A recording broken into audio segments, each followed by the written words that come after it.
İkizler Burcu tutulmalardan aslında güzel etkilendi. Fakat şöyle bir şey var. Hava grubu olan 3 mensubumuz ikizler, terazi ve kova için aynı şeyler geçerli olacak bu ay içerisinde. Biraz dikkat. Neye dikkat? Aşk ilişkilerine dikkat. Geçmişteki insanlar geri dönebilirler ve onlar da hatalı, yanlış bir ilişki yaşamışsınız belki ikizler.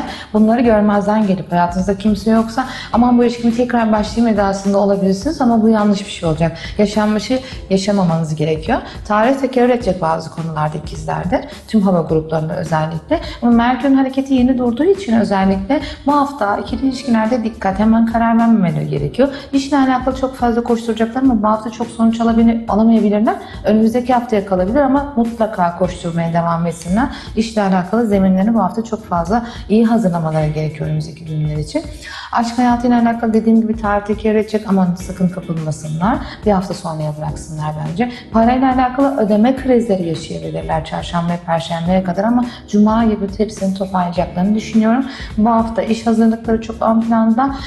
Geleceklerinde yapmak istedikleri, kurmak istedikleri yaşam için bu hafta çok fazla çalışacaklar. Bunlar ilk adımlar, emeklemeler ama bence işin üzerine gitsinler. Aşk için karar vermesinler. Para da gelecek hafta sonu.